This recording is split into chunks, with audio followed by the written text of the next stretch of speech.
noite bonita, que povo bonito. Então abra sua Bíblia comigo, por favor, na segunda carta de Paulo a Timóteo.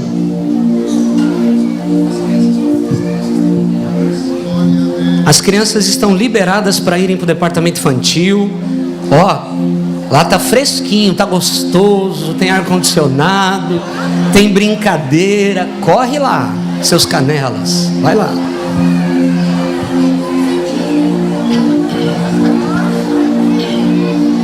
Segundo Timóteo capítulo 4, versos 9, aliás, a partir do verso 6 ao verso 18.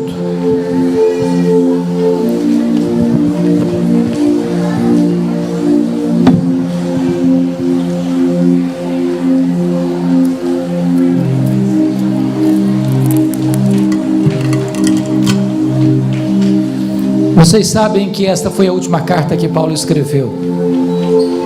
E Paulo escreveu esta carta da sua segunda prisão em Roma.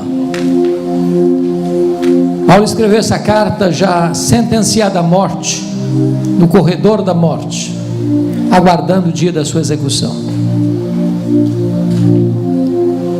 Ele escreve essa carta para seu filho Timóteo, que estava em Éfeso. Este é o último capítulo da carta e estas são as últimas palavras da carta. Essas são as últimas palavras de Paulo registradas na Bíblia, antes de ser degolado. Por isso o que ele está dizendo tem muito valor para nós.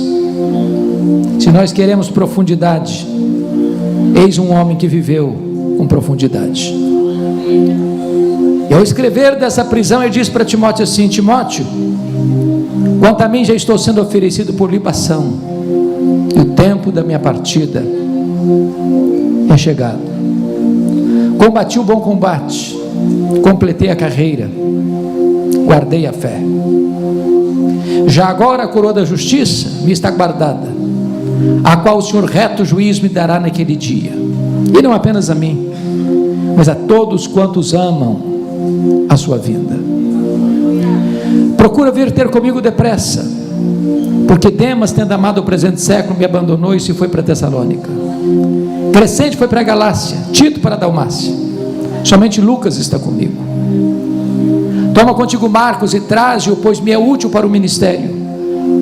Quanto a Tíquico, mandei-o até Éfeso. Quando vieres, traz a capa que deixou em Trode, na casa de Carpo, bem como os livros, especialmente os pergaminhos. Alexandre, o latoeiro, causou-me muitos males. O Senhor lhe dará paga segundo as suas obras. Tu guarda-te também dele, porque resistiu fortemente às nossas palavras. Na minha primeira defesa, ninguém foi a meu favor, mas todos me abandonaram. Que isso não lhe seja posto em conta. Mas o Senhor me assistiu e me revestiu de forças, para que por meu intermédio a pregação fosse plenamente cumprida, e todos os gentios ouvissem, e fui libertado da boca do leão. O Senhor me livrará também de toda obra maligna, e me levará salvo para o seu reino celestial. A Ele glória pelos séculos dos séculos. Amém. Eu peço permissão a você para só voltar nesta passagem, já na conclusão da minha fala.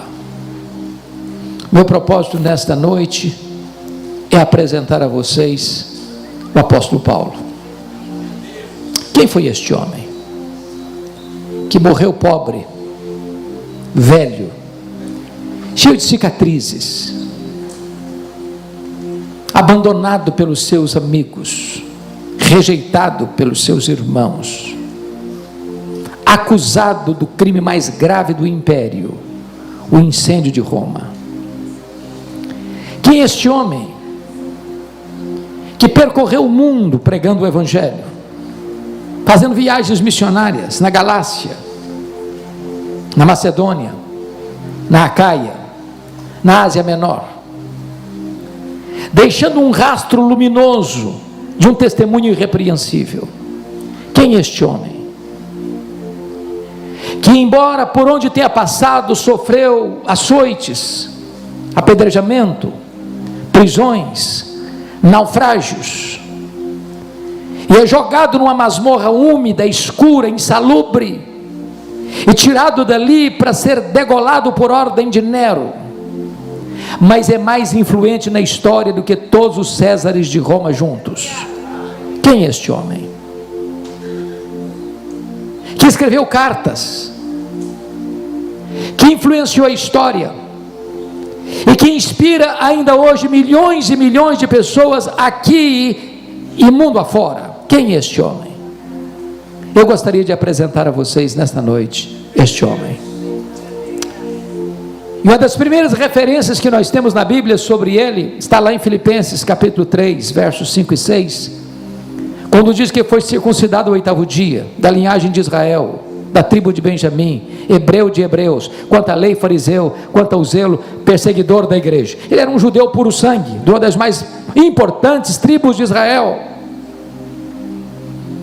Sabemos à luz de Atos 22, 3, que ele nasceu em Tarso da Cilícia, portanto cidadão romano por direito de nascimento, e foi enviado por seus pais para Jerusalém, onde morava sua irmã, para ser um grande líder do judaísmo, um grande rabino, para estudar aos pés de Gamaliel, neto do famoso rabino Hilel. Sabemos à luz de Gálatas 1,14, que no judaísmo, entre seus pares, ele se destacou pela sua personalidade forte, pela sua capacidade intelectual robusta, pelo zelo que ele tinha pela tradição de seus pais. Tornou-se um homem culto, poliglota, um grande líder, uma esperança para o judaísmo do primeiro século. Mas curiosamente, enquanto Saulo crescia e se fortalecia em Jerusalém, um outro rabino também crescia em Israel, não na famosa e decantada Jerusalém, onde estava o Sinédrio, os mestres da religião judaica, mas na pequena, pobre, esquecida Nazaré da Galileia, não perlustrando os bancos de uma academia, mas trabalhando na urdidura da luta de uma carpintaria com as suas mãos calejadas. Este rabino da Galileia, aos 30 anos de idade, deixa a carpintaria, vai ao Jordão, é batizado por João Batista e dá início ao seu ministério. Diz a Bíblia que ele não ensinava como os escribas e fariseus, mas ensinava como quem tinha autoridade. Os cegos viam, os surdos ouviam, os mudos falavam, os coxos andavam, os leprosos eram purificados, os mortos ressuscitavam, e ele por todo lado pregou o evangelho e libertou os oprimidos do diabo. Isso desperta os ciúmes, a inveja dos membros do Sinédrio. Escalam mormente os escribas e fariseus para vigiá-lo, para investigá-lo. Por onde ele ia, eles estavam atrás dele como detetives. Não puderam encontrar qualquer contradição na sua vida ou nos seus ensinos. Então contrataram testemunhas falsas para acusá-lo. Prenderam-no, acusaram-no, condenaram-no, levaram o rabino da Galileia ao pretório romano, e Pilatos, contra sua consciência, covardemente o condena à morte, e morte de cruz. Crucificaram-no, sepultaram-no para alívio do sinédrio judaico. Porém, no primeiro dia da semana seguinte, uma bomba explode no arraial do inimigo. O túmulo do rabi da Galileia foi aberto de dentro para fora. Ele ressuscitou, ele entrou nas entranhas da morte, ele arrancou o aguilhão da morte, ele matou a morte e ele ressuscitou, inaugurando a imortalidade.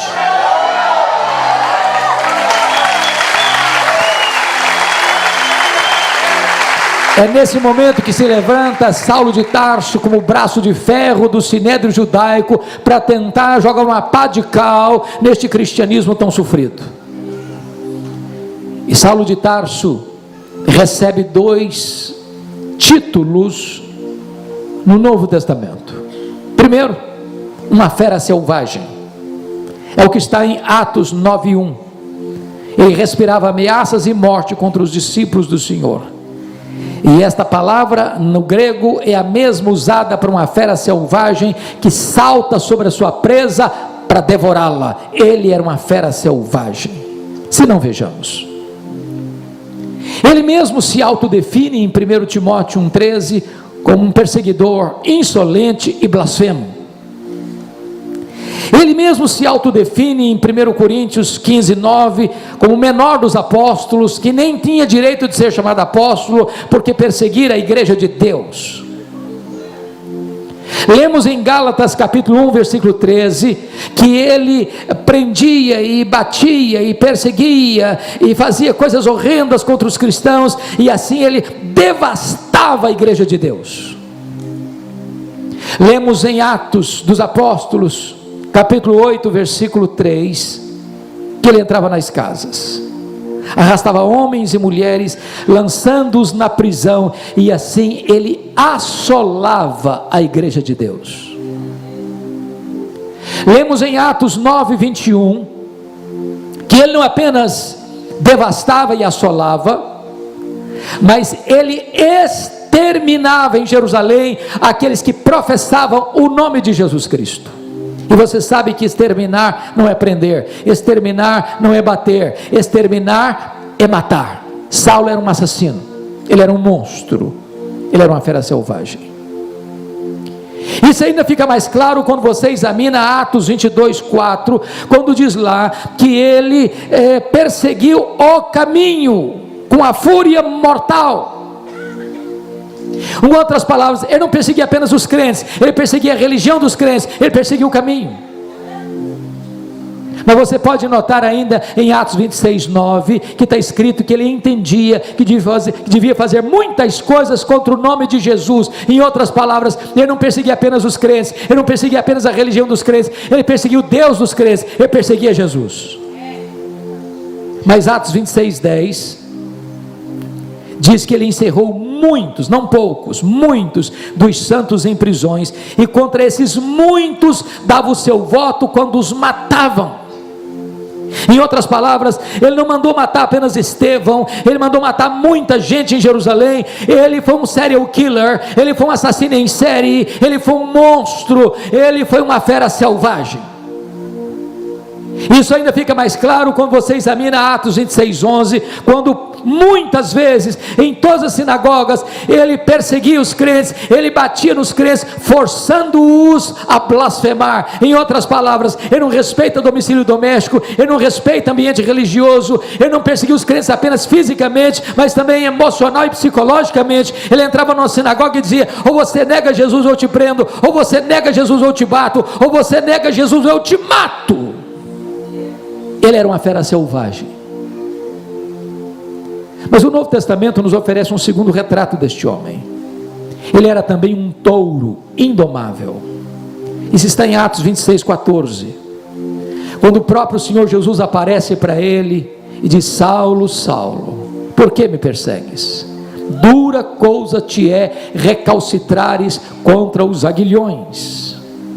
Eu fui criado numa região rural, e já vi muitas vezes um boi indócil sendo amansado para o trabalho doméstico. E o principal instrumento para amansar um touro bravo é o aguilhão, é o ferrão. Às vezes nós imaginamos que o Espírito Santo só começou a trabalhar em Saulo de Tarso lá no caminho de Damasco. Isso não é verdade.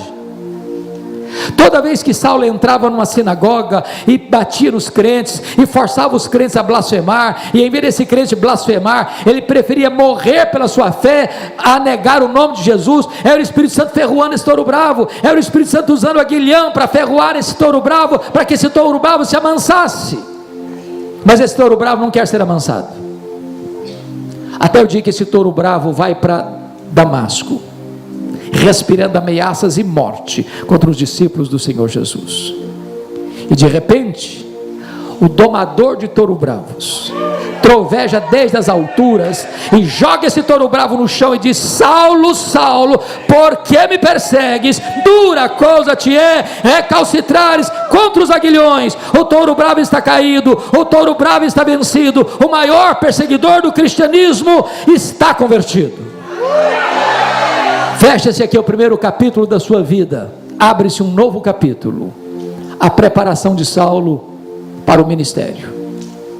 Diz a Bíblia que ele foi levado cego do caminho de Damasco para a rua direita, na casa de Judas, onde fica 3 dias orando e jejuando, enquanto o próprio Deus aparece a um discípulo chamado Ananias em Damasco, conforme Atos 9,13, diz: Ananias, vai na rua direita, na casa de Judas, e impõe as mãos sobre Saulo, para que ele seja curado.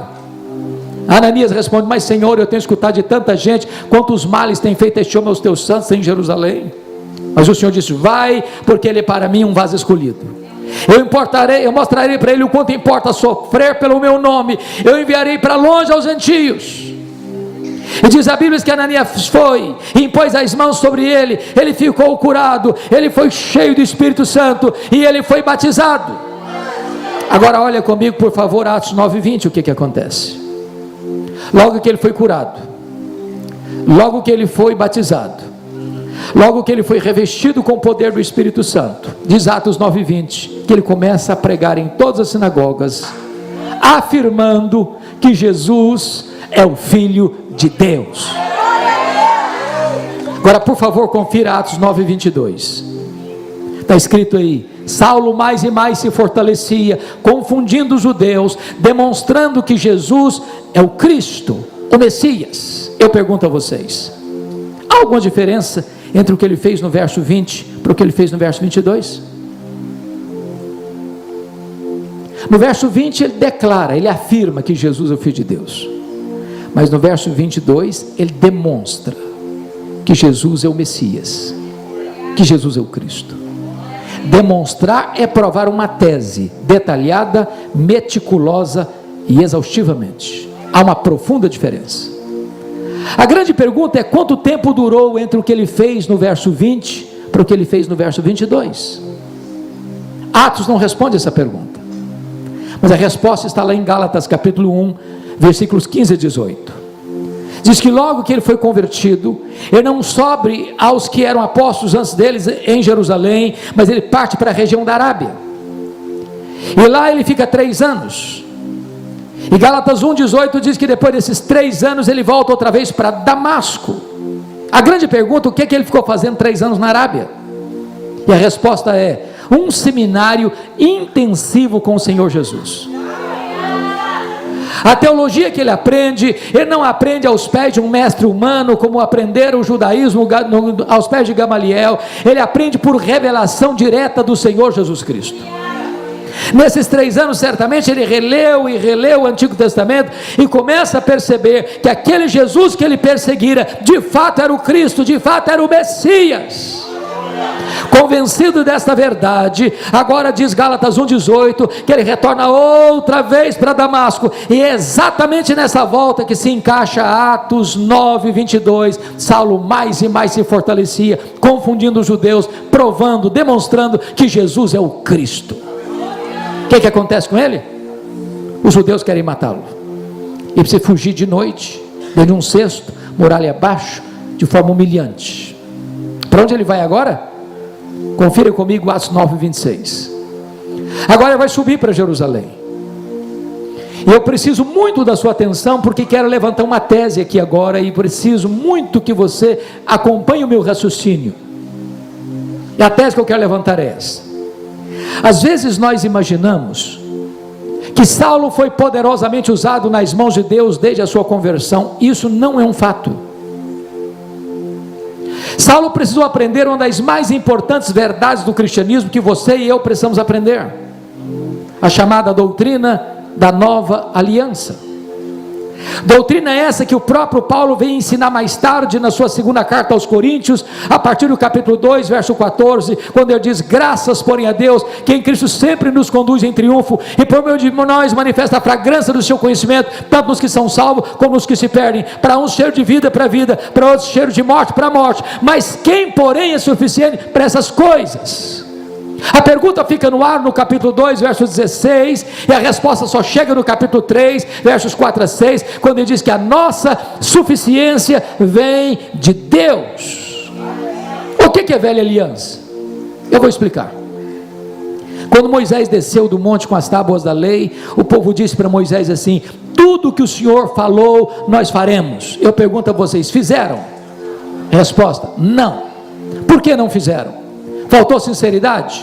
Resposta: não, faltou poder.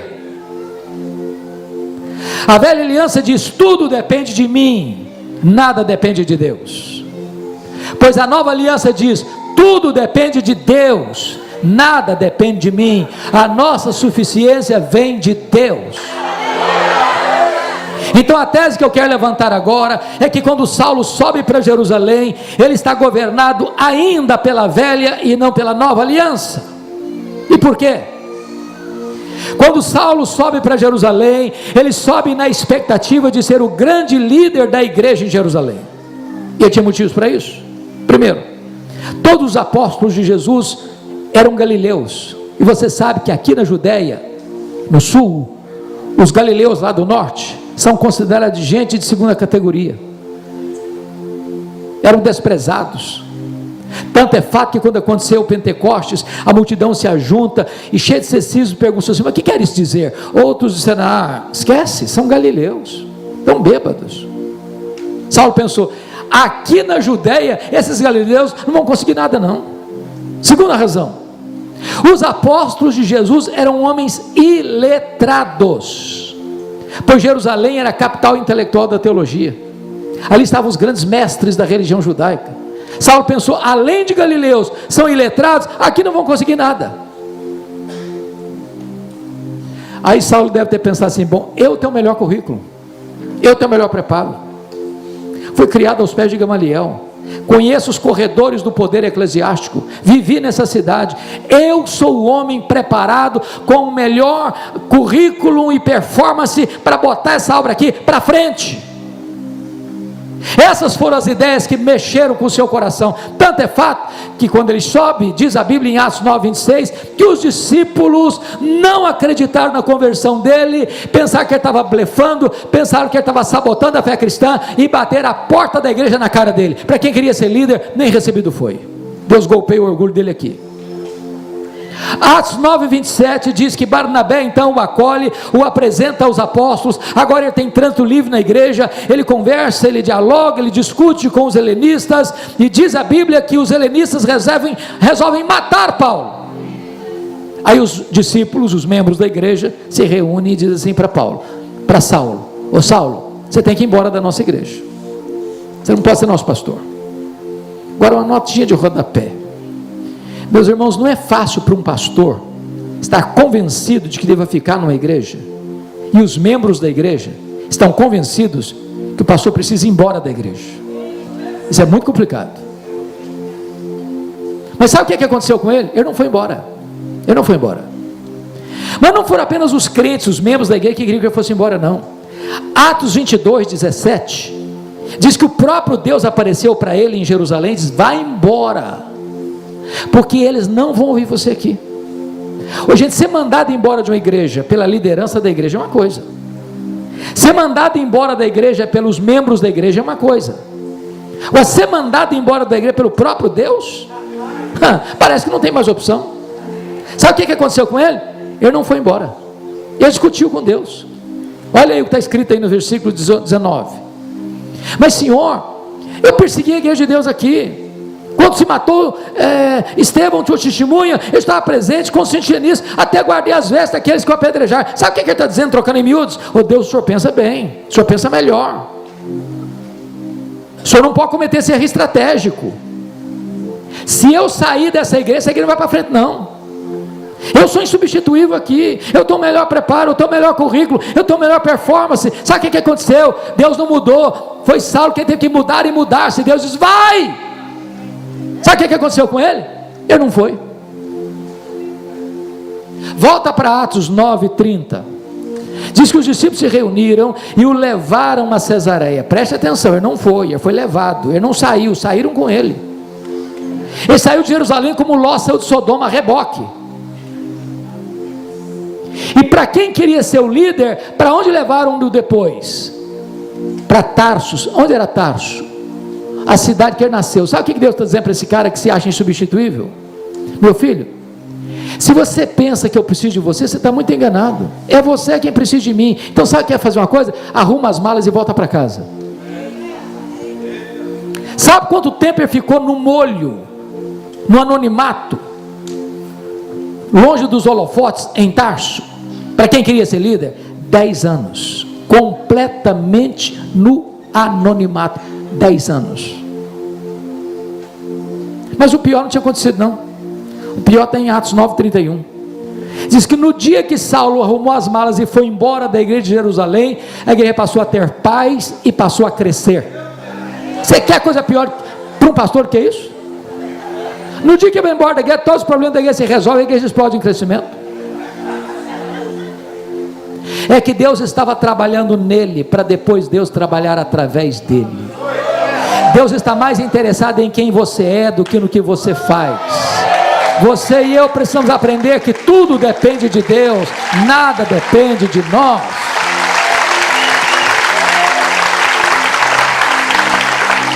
Dez anos depois explode um avivamento em Antioquia da Síria, terceira maior cidade do mundo. A igreja de Jerusalém manda para lá Barnabé, e quando Barnabé chegou e se alegrou ao ver a graça de Deus prosperando, se lembrou de Saulo e foi lá em Tarso buscá-lo. E eles ensinaram durante um ano uma multidão de discípulos. Quando de repente a igreja está orando e jejuando, e o Espírito Santo diz: separai-me agora a Barnabé e a Saulo para a obra a que os tenho chamado. Preste atenção, aqui o Espírito Santo mandou separar.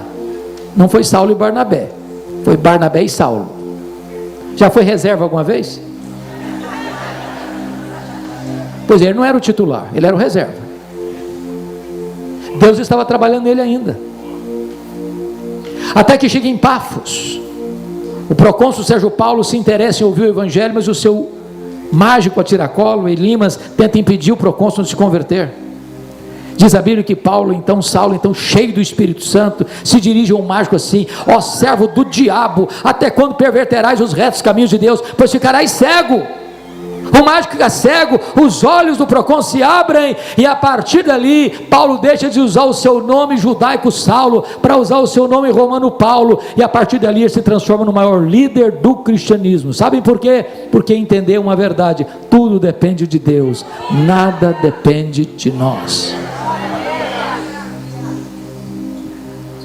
Diz Gálatas capítulo 4, que Paulo pregou o evangelho pela primeira vez na Galácia por causa de uma enfermidade física, e certamente ele pegou essa enfermidade física em Antioquia da Pisídia, conforme Atos 13:13, quando foi que o jovem João Marcos abandonou os 2 missionários. Tudo nos faz crer que aquele espinho na carne, mensageiro de Satanás, para lhes bofetear, para que ele não se ensoberbecesse, foi uma enfermidade física que ele contraiu no meio do caminho, porque não consta a Bíblia que ele tenha saído de Antioquia doente, mas consta a Bíblia que ele chegou no primeiro destino da viagem missionária, da primeira viagem missionária, doente. Talvez uma malária, que dava uma dor de cabeça alucinante, afetando a visão. E tanto é fato que quando ele chega na Galácia, os crentes, se pudessem, arrancariam os próprios olhos para dá-los a Paulo. E é lá eles pregam, e lá eles plantam igrejas, e lá eles estabelecem liderança, e lá eles deixam igrejas firmes na graça, e de lá eles retornam para a igreja enviadora, conforme Atos 14, notem comigo, versos 26 e 27. Ao chegarem e reunir a igreja, e relataram quantas coisas fizera Deus, e como Deus abrira a porta do evangelho para os gentios. Nota de rodapé: há espaço para testemunho na igreja, mas não há espaço para projeção humana na igreja. Eles não relataram quantas coisas fizeram eles relataram quantas coisas fizera Deus. Quem faz a obra é Deus, nós somos apenas os instrumentos. Agora, nota uma coisa importante: não há crescimento de igreja sem problemas. Toda igreja que cresce, ela enfrenta problema.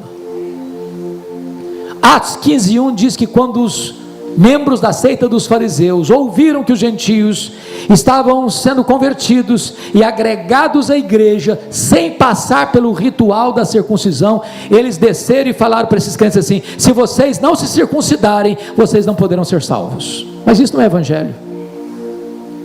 E se agregar ao sacrifício perfeito de Jesus alguma coisa a mais. Isso é dizer que sua fé em Jesus não é suficiente para a salvação. Então não dá para sair para uma segunda viagem missionária sem corrigir a rota doutrinária da igreja. Preste atenção no que eu vou lhes dizer. quando a teologia está ruim, quanto mais se prega, pior fica. É preciso que a teologia esteja boa para fazer obra missionária. Então se reuniu um concílio em Jerusalém, os apóstolos, os presbíteros discutiram, trataram do assunto, deram testemunho, escreveram a decisão, mandaram a comissão para as igrejas para ler a decisão tomada. É só a fé em Cristo para a salvação e pronto. Não se agrega mais nada à obra que ele fez na cruz. Então agora a teologia está boa. Atos 15, 36 a 41, Paulo chega para Barnabé e diz: Barnabé, vamos voltar para visitar aqueles irmãos, para fortalecer aquelas igrejas. Barnabé disse: vamos sim, Paulo, com um detalhe, eu gostaria de levar meu primo Barnabé, o meu primo João Marcos com a gente. Paulo responde assim: eu não acho justo levarmos aquele que nos abandonou desde perto da Panfilha, comigo ele não vai não. É claro que esse texto está num tom muito polido. Eu vou parafrasear o que eu acho que aconteceu. Acho que foi mais ou menos o seguinte: ô Barnabé, eu estou tão feliz. É mesmo, Paulo? Você viu o resultado daquele concílio em Jerusalém? Que bênção, que decisão sábia, que decisão bíblica, que decisão boa. Agora o caminho está aberto, Barnabé, vamos voltar? Vamos sim, Paulo. Ô Paulo, você lembra do meu primo? É claro, né, Barnabé, que eu lembro do seu primo. Você acredita que ele está querendo voltar com a gente? Paulo fechou a cara. Você está de brincadeira, né, Barnabé? Não, ele quer voltar com a gente. Pois é, Barnabé, comigo esse rapaz não vai não. Não, Paulo, mas ele amadureceu, ele vai ser uma bênção para a gente agora. Comigo ele não vai não, Barnabé. Não, Paulo, mas você tem que dar uma chance para o menino. Comigo ele não vai não, Barnabé. Ô Paulo, você está sendo meio radical, você está sendo muito duro. Comigo ele não vai não, Barnabé. Ô Paulo, vamos dar uma chance. Comigo ele não vai, Barnabé. Houve tal desavença entre Paulo e Barnabé por causa desse moço Marcos ou João Marcos, que eles não caminharam juntos mais. Agora pensa, pastor Fred, se não tivesse um Barnabé na vida do Marcos, já se sentiu descartado alguma vez? Você se sentiu persona não grata alguma vez? Bendito seja Deus que o Barnabé pegou o Marcos e levou lá para Chipre. Esse Marcos foi uma benção, cresceu, mais tarde foi discipulado por Pedro. O primeiro evangelho a ser escrito, Marcos, foi escrito por ele. Paulo queria ir para a Ásia juntamente com Silas, Deus não deixou. Aí ele escuta uma visão, num varão macedônio gritando para ele: passa a Macedônia e ajuda-nos. E ele entra na Macedônia, ele entra no Ocidente, ele entra naquilo que chamamos de Europa, e louvado seja Deus. É por isso que você e eu estamos aqui nesta noite, não mergulhado no ocultismo e no paganismo, porque a mão de Deus inclina a obra missionária para o Ocidente. Paulo chega em Filipos, colônia romana. Eu acho maravilhoso isso, porque quem dá a direção missionária para a igreja é Deus, mas quem escolhe os melhores métodos somos nós. Se você perceber com muito cuidado, Paulo só vai se fixar em cidades estratégicas. Filipos era a colônia romana, Tessalônica era a capital da Macedônia, Bereia, importante cidade da Macedônia, Atenas, capital intelectual do mundo, Corinto, capital da Caia, Éfeso, capital da Ásia Menor. O que Paulo entende é o seguinte: se você vai plantar uma igreja, escolha lugares estratégicos para plantar uma igreja, para que ela possa influenciar toda a sua micro-região. Porém, mesmo quando Deus dirige os seus passos, mesmo quando você escolhe os melhores métodos, você enfrenta dificuldades. Ele foi preso e açoitado em Filipos, ele foi escorraçado de Tessalônica, ele foi enxotado de Bereia, ele foi chamado de tagarela em Atenas, ele foi chamado de impostor em Corinto, ele enfrentou feras em Éfeso. Quando ele voltou da primeira viagem missionária, lá mesmo em Antioquia, ele escreveu sua primeira carta aos Gálatas. Lá de Corinto, ele escreveu as 2 cartas aos Tessalonicenses. Lá de Éfeso, ele escreveu as 2 cartas aos Coríntios. Aqui acontece um dos grandes avivamentos da história. Éfeso era uma das cidades mais importantes do mundo, com mais de 300 mil habitantes. Hospedava o templo de Diana, uma das 7 maravilhas do mundo antigo. Uma cidade idólatra, uma cidade feiticeira. E Paulo, em 3 anos que fica ali, ele desarticula a idolatria da cidade. Os livros de magia são queimados em praça pública, e a palavra de Deus prospera e prevalece naquela cidade. Igrejas são plantadas em toda a região: Esmirna, Pérgamo, Tiatira, Sardes, Filadélfia, Laodiceia, Hierápolis, Colossos. Mas Paulo tinha assumido um compromisso com os líderes da igreja de Jerusalém, em Gálatas 2, versículo 10, que ele iria para os gentios, mas ele não se esqueceria dos pobres. E é por isso que no período do governo Cláudio, conforme Atos 18, 2, houve uma grande fome no mundo, e os judeus foram expulsos de Roma, e tem judeus em Jerusalém, na Judéia, pobres, não tem casa, não tem propriedades, não tem colheitas, não tem lavouras, e Paulo faz uma grande coleta entre as igrejas gentílicas, para socorrer os crentes judeus. Quando ele está embarcando para lá, diz a Bíblia em Atos 20, 24, que ele reúne os presbíteros de Éfeso e diz assim para eles: meus irmãos, o Espírito Santo me assegura que o que eu vou enfrentar pela frente são cadeias e tribulações, mas em nada eu considero a vida preciosa para mim mesmo, conquanto que eu complete a minha carreira e o ministério que eu recebi do Senhor Jesus, para testemunhar o Evangelho da graça de Deus. Quando ele desembarca em Cesareia Marítima, o profeta Ágabo prende-o com cinto e diz: Paulo, eles vão prender você lá, eles vão matar você lá. Os discípulos tentam demovê-lo de ir para Jerusalém, e ele responde: o que vocês estão fazendo comigo? Eu estou pronto não só a ser preso, eu estou pronto a morrer por Jesus em Jerusalém. E ele foi preso mesmo. 40 judeus entram em voto de anátema, dizendo: nós não vamos comer, nós não vamos beber, enquanto não matarmos Paulo. A notícia vaza, chega ao sobrinho de Paulo, é comunicado ao comandante, e naquela mesma noite, diz a Bíblia, que ele é transladado de Jerusalém para Cesareia Marítima, quartel-general do poder militar de Roma em Israel. Mas antes, Atos 23, 11, Deus apareceu para ele em Jerusalém e disse: coragem, Paulo, assim como você deu testemunho em Jerusalém, eu quero que você dê testemunho também em Roma. E Paulo fica 2 anos em Cesareia, sendo acusado pelos judeus, sob a égide dos governadores Félix e Festo. O Sinédrio está cooptando o governador Festo para mandá-lo para Jerusalém, e eles queriam matá-lo até mesmo na estrada, e Paulo percebe a jogada contra ele, a orquestração contra ele, e usando do direito de cidadão romano, ele diz: pois eu sou cidadão romano, e eu quero ser julgado diante de César. E o governador diz: para César você quer ir? Para César você irá. Paulo queria ir para Roma, Deus o queria em Roma. Quando ele parte para Roma, ele enfrenta um naufrágio. Você pode entender isso? Tinha 276 pessoas no navio, todos entram em pânico, em desespero. Parecia que a morte mostrava para eles a sua carranca. Quando não havia mais esperança de livramento, um anjo do Senhor aparece para Paulo e diz: coragem, Paulo, bom ânimo, ninguém vai morrer. Eu entreguei toda essa gente na sua mão, mas é necessário que vocês vão dar numa ilha. Quando o dia amanheceu, eles avistaram a ilha de Malta. O navio se arrebenta todo, a carga se perde toda, mas todos se salvam.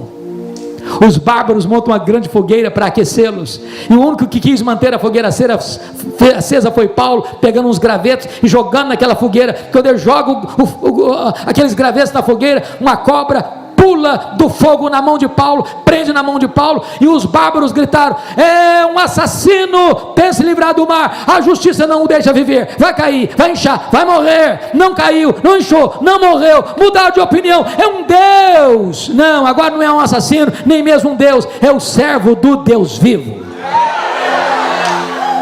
Não foi a tempestade que levou Saulo para Malta, foi a mão da providência divina. O pai do prefeito estava doente, ele orou por ele foi curado. Os demais enfermos vieram, ele orou por eles foram curados. E agora Paulo é enviado depois do rigoroso inverno para Roma, com todas as suas necessidades supridas. Não chegou como queria chegar, chegou algemado, chegou preso. Mas ele escreve na sua carta aos Filipenses 1,12 assim: meus irmãos, eu quero que vocês saibam que as coisas que me aconteceram têm antes contribuído para o progresso do Evangelho. E eu sou tentado a perguntar para ele: ô Paulo, conta para mim, que coisas são essas que lhe aconteceram? E ele talvez nos responderia assim: eu fui perseguido em Damasco, eu fui rejeitado em Jerusalém, eu fui esquecido em Tarso, eu fui apedrejado em Listra, eu fui açoitado em Filipos, eu fui escorraçado de Tessalônica, eu fui enxotado de Bereia, eu fui chamado de tagarela em Atenas, eu fui chamado de impostor em Corinto, eu enfrentei feras em Éfeso, eu fui preso em Jerusalém, eu fui acusado em Cesareia, eu enfrentei um naufrágio para Roma, eu fui picado por uma cobra em Malta, Eu cheguei em Roma preso e algemado, mas eu quero que vocês saibam de uma coisa: as coisas que me aconteceram têm antes contribuído para o progresso do Evangelho. Esse homem não crê em acaso, esse homem não crê em sorte, esse homem não crê em azar, esse homem não crê em misticismo, esse homem não crê em olho gordo, esse homem sabe que a mão de Deus dirige o seu destino. Ele diz em Filipenses capítulo 1, pelo fato de ele estar preso, 3 coisas aconteceram. Primeira coisa que aconteceu, diz lá em Filipenses 1, que as igrejas foram mais encorajadas a pregar. Gente que estava solta, estava trabalhando muito menos do que Paulo preso, se mexeu com o brilho dos crentes. E aí, pastor Fred, Ray Stedman disse certa feita, já de saudosa memória, que um dos melhores métodos para o crescimento da igreja, e eu não gosto tanto desse método, é este: você quer ver a igreja crescer? Bote os pastores na cadeia e a igreja crescerá. Porque Paulo estava preso, diz a Bíblia, que toda a guarda pretoriana tomou conhecimento das suas cadeias em Cristo. Mas o que era a guarda pretoriana? Era a guarda de elite do imperador, era a guarda da mais alta patente de Roma, eram 16 mil soldados de escol, gente que tinha influência nas decisões de Roma. Se Paulo estivesse solto, ele jamais teria acesso a essa elite de Roma. Então Deus coloca lá dentro da casa de César o seu melhor e maior missionário, e Nero não sabia disso, mas Deus o havia constituído em presidente das missões estrangeiras do império. Terceiro, porque Paulo estava preso, ele não podia viajar. O que ele começa a fazer? Escrever cartas, as cartas da primeira prisão: Efésios, Filipenses, Colossenses, Filemon. Se Paulo estivesse solto, talvez nós não teríamos essas joias na nossa Bíblia. Então preste atenção no que eu vou lhe dizer. Quando você pensa que a sua vida está sem rumo, que a sua vida está de ponta cabeça, Deus está escrevendo o capítulo mais importante da sua história.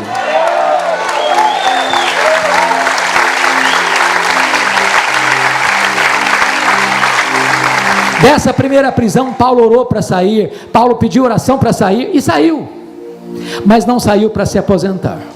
Preste atenção, não tem aposentadoria no reino de Deus. Eu não sei se eu tenha, num grupo tão bonito de jovens que nós temos aqui, se tem gente aposentada aqui. Pois bem, se você está aposentado, está começando uma nova fase da sua vida, mais importante para o seu trabalho para Deus. Você tem mais tempo, você tem mais recursos, e Deus lhe tem dado saúde. Use o seu tempo, use a sua saúde, use os seus recursos para fazer a obra de Deus. Não vista um pijama, não deite numa cadeira de balanço. Deus tem muita coisa para fazer na sua vida e através da sua vida.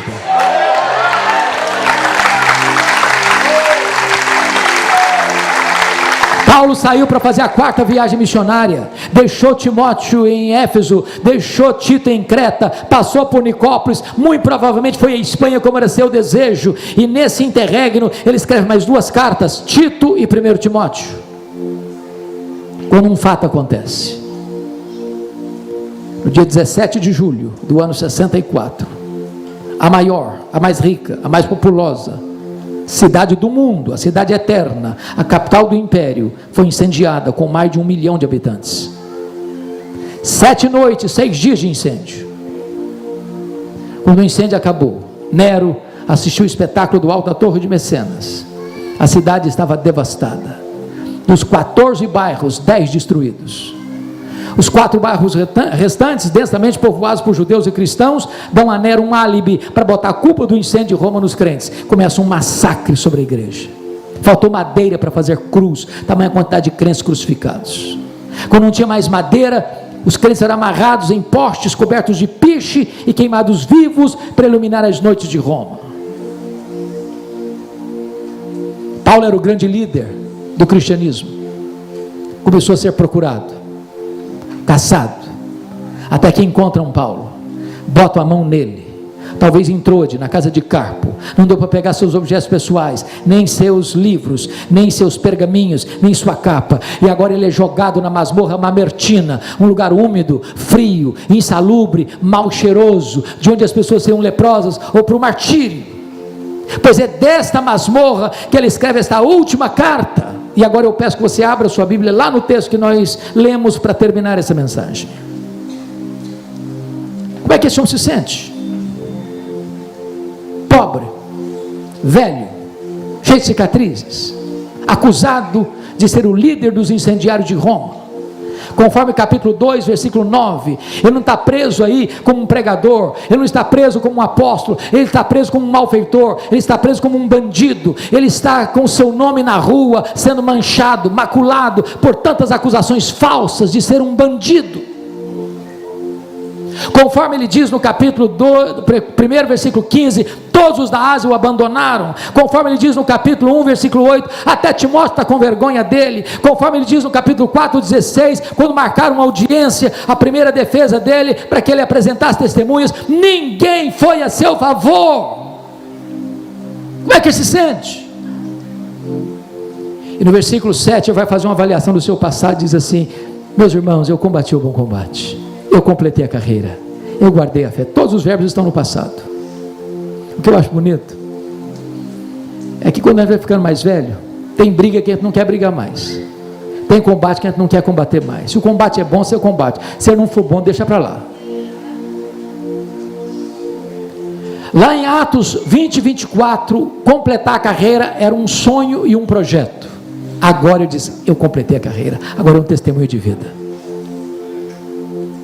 Ele diz, eu guardei a fé, enfrentei muitos ventos de doutrinas, mas nunca prostituí meu ministério, nunca vendi minha consciência, nunca abri mão da verdade, eu guardei a fé. Ele faz uma avaliação do seu presente, no versículo 6, confira comigo. Já estou sendo oferecido por libação, e o tempo da minha partida é chegado. Sabe o que ele está dizendo? Ô Timóteo, Roma vai me matar. Mas você quer saber de uma coisa, Timóteo? Eu não sou prisioneiro de César, é eu que vou me entregar, Timóteo. E tem outra coisa, Timóteo, vou me entregar para Deus. E tem outra coisa, Timóteo, não vou morrer também não, eu vou partir. A palavra partida aqui é um eufemismo para a morte. Essa palavra no grego tem 3 significados. Primeiro, morrer é tirar o fardo das costas de alguém. Sabe o que é morrer para um crente? Descansar das suas fadigas. Oh irmãos, nós pastores, quantas vezes vamos no hospital visitar uma ovelha surrada pela doença, pele e osso, tomando morfina, balão de oxigênio, sofrendo terrivelmente, até o dia que o Senhor chega e diz, chega filho, vem para casa, vem descansar, chega de balão de oxigênio, chega de morfina, chega de angústia, chega de dor, vem para casa, está na hora de descansar. Isso é morrer para um crente. Segundo, a palavra partida no grego significa desatar um bote para atravessar para o outro lado do rio. Sabe o que é morrer para um crente? É fazer a última viagem rumo à pátria celestial. Terceiro, a palavra partida no grego significa afrouxar as estacas de uma barraca, levantar acampamento e ir para sua casa permanente. Sabe o que é morrer para um crente? É mudar de endereço, é voltar para a casa do Pai. Paulo não está com medo de morrer, porque sabe em quem tem crido e sabe para onde está indo. Mas agora Paulo vai fazer uma avaliação do seu futuro no versículo 8. Ele diz, quanto a mim, eu já enfrentei mesmo as lutas aí, então eu quero dizer para você, Timóteo, que já me está guardada a coroa da justiça, a qual o Senhor, reto juízo, me dará naquele dia. Então, Timóteo, eu quero dizer para você que Nero vai me matar, mas isso não me importa não. O que me importa é que o reto juiz já me justificou. O que me importa é que não tem mais nenhuma culpa sobre mim. Sabe por quê? Porque o meu Senhor levou sobre si a minha culpa. Eu estou quites, Timóteo, com a lei de Deus. Eu estou quites, Timóteo, com a justiça de Deus. Já nenhuma condenação pesa mais sobre a minha vida. Então, Timóteo, só estou dizendo para você que eu vou receber é a coroa da justiça. Mas esse homem não é um super-homem. Sabe o que me encanta nisso, pastor Fred? É que Paulo não tem nenhum constrangimento de no final da vida abrir o coração. Às vezes a gente que é pastor tem dificuldade de se abrir, e Paulo se abre antes de ir para ser degolado. O primeiro drama que ele enfrenta é o drama da solidão. Procura vir ter comigo depressa. O segundo drama que ele enfrenta é o drama do abandono. Demas, tendo amado o presente século, me abandonou. Terceiro drama que ele enfrenta é o drama da traição. Alexandre causou-me muitos males. Quarto drama que ele enfrenta é o drama das privações. Privações emocionais, precisa de gente. Privações mentais, precisa de leitura, de livro para ler. Terceira privação, física. O inverno está chegando e ele não tem uma capa velha para usar. Quantas vezes você tem cama para dormir, tem casa para morar, tem roupa para vestir, tem comida sobre a mesa, está murmurando e reclamando da vida. Quinto drama que ele enfrenta, o drama da ingratidão. Na minha primeira defesa, ninguém foi a meu favor. O que me impressiona no versículo 17 é que ele diz o seguinte: mas o Senhor me assistiu e me revestiu de forças, para que por meu intermédio a pregação fosse plenamente cumprida. Eu quero dizer para você que ainda que as pessoas decepcionem você, deixem você, Deus nunca vai abandonar você, Deus nunca vai desamparar você, Deus nunca vai deixar de ser o seu sustentáculo e carregar você nas suas mãos onipotentes. Mas eu termino aqui. Quis Deus que este último momento da vida de Paulo não fosse registrado na Escritura, mas eu vejo esse momento. Eu imagino o dia em que o carcereiro recebe na sua mesa um pedaço de papel contendo o nome de um prisioneiro que deveria ser executado naquele dia, o prisioneiro mais importante de Roma, porque acusado do crime mais grave de Roma, o apóstolo Paulo. Eu imagino esse homem se levantando da sua cadeira, pegando um pesado molho de chaves, pegando um facho de fogo, de luz, caminhando com passos largos e pesados, e chegando bem naquela porta de ferro, abrindo aquela porta de ferro, entrando naquela masmorra escura e gritando: prisioneiro Paulo, prisioneiro Paulo, prisioneiro Paulo.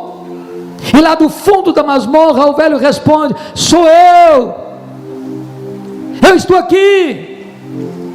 Ele é acorrentado, ele é levado ao local de patíbulo, ele é levado ao local de execução, e por ser ele o criminoso mais famoso de Roma, segundo a perspectiva de Roma, porque era tratado como um malfeitor, muito provavelmente o carcereiro lhe pergunta: você quer dizer algumas palavras antes de morrer? Talvez esperando que ele fosse expressar a sua mágoa, a sua revolta, e Paulo deve ter respondido assim: eu quero sim. Talvez seja nesse momento que ele se lembrou que escreveu para Timóteo. Ele ergue os olhos aos céus e diz: a Ele, o Senhor Jesus, glória pelos séculos dos séculos. Botou a cabeça no cepo, a espada de Roma tosou-lhe a cabeça, corpo para um lado, cabeça para o outro, tombou na terra como um mártir, foi recebido no céu como um príncipe. Pois é este homem que diz para você e para mim: sede meus imitadores, como eu sou de Cristo. Não vejo maior profundidade do que esta, de alguém que conheceu a Jesus, imitou a Jesus e nos ensinou que se vivemos para o Senhor, vivemos, e se morremos para o Senhor, morremos.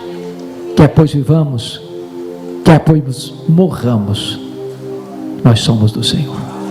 A Ele a honra, a glória e o louvor.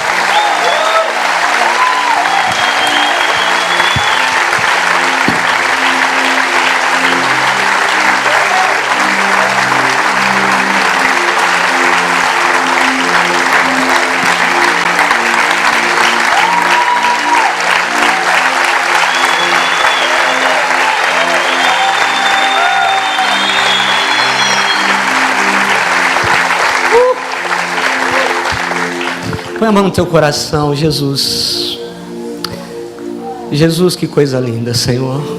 Nos ajuda, Pai. Nos ajuda, Senhor, a cumprir o teu chamado, a cumprir a tua palavra. nos ajuda a discernir os caminhos que o Senhor tem para nós, não aqueles que nós queremos, mas aqueles que têm a ver com o nosso propósito. Jesus nos ensina, nos instrui. Senhor, tem misericórdia das nossas vidas. Nós nos arrependemos diante de Ti. Eu queria que por um minuto você orasse por quem está do seu lado. Põe a tua mão no teu irmão e orasse por ele por um minuto agora. Diante do que você ouviu, diante do que você sentiu da parte de Deus. A vida do apóstolo Paulo foi exposta aqui completamente para nós. E mesmo nós olhando para as Escrituras e enxergando os caminhos que muitas vezes o Senhor tem para os seus, nós relutamos. Avorbaceia, chobiaçaio. Jesus, levanta homens e mulheres aqui no Tiro Leste, Senhor, que não vão se importar quando aquilo que nós queremos não aconteça, porque nós sabemos que se entregamos a nossa vida ao Senhor, o Senhor tem o melhor caminho, o Senhor sabe o melhor a ser feito. Senhor, que a gente possa lutar contra tudo e contra todos, menos contra o Senhor e contra a Tua vontade. Chorabaia você. Ore, ore por quem está do seu lado.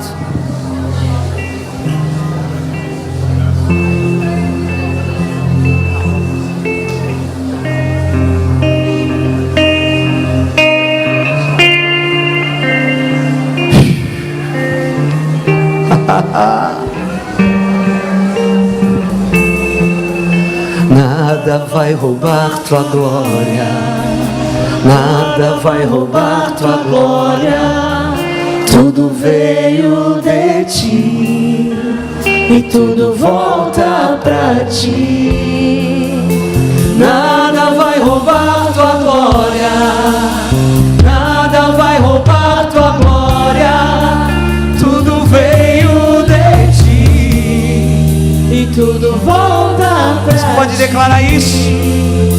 Nada vai roubar tua glória, nada vai roubar tua glória. Tudo veio de ti e tudo volta pra ti. Nada vai roubar tua glória. Sim, nada vai roubar. Você pode ficar de pé, levantar suas mãos e adorar o Senhor. Tudo volta e tudo volta. Declare mais uma vez: nada, nada, nada. Nada vai roubar tua glória. Nada vai roubar.